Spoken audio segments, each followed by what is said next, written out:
দিনটা ছিল 1941 সনের সেই ঝড়ো ঝড়ো অথচ মুখ 7ই আগস্ট, যার বাংলা নাম 22শে শ্রাবণ। তখন সেই বয়স যখন মনের মাটিতে বড় বড় বৃষ্টির ফোঁটার দাগ পড়ে, সেই মাটিতে উদাসীন নির্মম কঠিন কোনো ধাতুতে ইমারত তৈরি করা কল্পনাও করা যায় না। সেই বয়স, সেই সময়।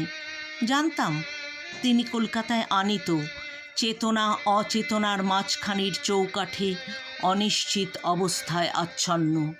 প্রতিদিন তার স্বাস্থ্য সমাচার সংক্রান্ত পত্রিকা বের হয়, আর তার ওপর তখন হুমড়ি খেয়ে পড়ি আমরা, যারা দূরবাসী আচার্য দ্রোণের একলব্য শ্রেণীর।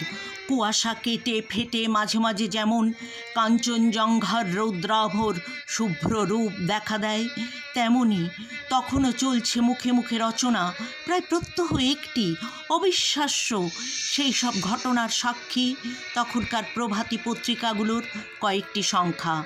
আর অজ্ঞাত অগণিত আমরা তখন কি সেই প্রত্যাশা করছি না যে পরমাশ্চর্য কোনো প্রত্যাবর্তন ঘটবে, কিংবা সত্যবানের মতো তারও প্রাণ প্রত্যর্পণে বাধ্য হবেন একালের সেই মৃত্যু অধিপতি? জীবন ও মরণের সীমানা ছাড়িয়ে কম্পিত পায়ে তিনি তো আগেও এসে দাঁড়িয়েছিলেন প্রান্তিক এক বিন্দুতে, কিন্তু ফিরেও তো এসেছিলেন আবার। ইতিহাসকে নিজেকে আবৃত্ত করতে পারে না? আবার পারে, হয়তো করেনি। খবরের কাগজের বিশেষ সংস্করণে সেই অমোঘ সত্যটাকে শিরোধার্য করে বেরিয়ে এসেছিল রবি অস্তমিত। মুহূর্তে সব কাজ থেমে গেল। কলকাতা শহর উপচে পড়ল রাস্তায়, স্কুল কলেজ শূন্য, রাজকার্য অর্থহীন হয়ে গেল। উকিলের সামলা, পাদ্রির আলখাল্লা, হলুদ আর গেরুয়া রঙের উত্তরীয়, গোল টুপি, বাঁকা টুপি, পাগড়ি, কেউ চলছে, কেউ ছুটছে, কেউ বা আবার দাঁড়িয়ে আছে চুপ করে। থেকে থেকে ঝাঁকে ঝাঁকি বৃষ্টি তার যাবার পথটা ধুয়ে ধুলিহীন করে দিচ্ছে। ঢেউয়ের পর ঢেউ, ভেঙে ভেঙে ঢেউ ছড়িয়েও যাচ্ছে। সেই ঢেউয়ের চূড়ায় তলায় ফেনায় ফেনায় মহামান্য নেতা থেকে সামান্য মানুষে মানুষে গড়া জনতা মিলেমিশে একাকার, তারই মধ্যে শয়ান বনস্পতিকে বহন করে নিয়ে গেল একদল লোক। অথবা সবার আগে আগে ওই যে তিনি নিজেই বুঝে চলেছেন, চলে গেলেন। এমন নয় যে অকাল মৃত্যু, এমন নয় যে অপ্রত্যাশিত, তবু সেই মুহূর্তে কঠিন মাটি ফেটে গিয়ে গহ্বর খুলে গেল। রবীন্দ্রনাথ নেই, কে আমাদের ভালোবাসবেন, শাসন করবেন? কাকে আমরা উত্ত্যক্ত করব সেই সব তুচ্ছ দাবি নিয়ে, যা শুধু তারই হাতে রত্ন হয়ে উঠত স্বদেশের সংকটের সময়? কে আমাদের পরামর্শ দেবেন? তর্কযুদ্ধ মিটিয়ে দেবেন কে?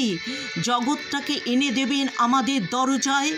আমাদের নবজাত সন্ততির নামকরণ করবেন, আমাদের জীবনে ও প্রতিষ্ঠানগুলিতে অর্পণ করবেন স্বীয় মর্যাদা? এতক্ষণ শক্ত ছিলাম না, পারছি সদ্য সৃষ্ট শূন্যতাকে পূরণ করতে। না আছে শক্তি, তবু শূন্য শূন্য নয় বলতে। কিন্তু যেই চোখে পড়ল টেবিলের ওপর রাখা তার সঞ্চয়িতা কাব্য সংকলনটি, সেই মুহূর্তে নিজেকে আর ধরে রাখা গেল না। একটা আঘাত ভেতরটাকে আমূল কাঁপিয়ে দিয়ে গেল, যেন এই দেখাটুকুরই অপেক্ষায় ছিলাম। প্রয়োজন ছিল sweet my child I leave for the বলে ভেঙে পড়া। জননীর মতো কতবার পড়া তার কবিতাগুলোকে মনে হলো অনাথ, পিতৃহীন। স্রষ্টার অন্তর্ধানে তার সৃষ্টি কি করুণ। আস্তে আস্তে বাষ্প জমছে চোখের পাতায়, মনের দিগন্তে আর কালো কোমল ছায়ায় টের পাচ্ছি থেকে যাচ্ছে সূর্যগ্রাসের সময় যেমন ঢাকে, অঝোর বর্ষণ তখন আর বাইরের প্রকৃতিতে নেই। সেই জলধারা ঠাঁই নিয়েছে ঘরে ঘরে, টলমল মনের পর মনে। পরিবেশ যখন স্নাত স্নিগ্ধ, তখন বহ্নিমান চিতা জ্বলছিল গঙ্গার কোলে।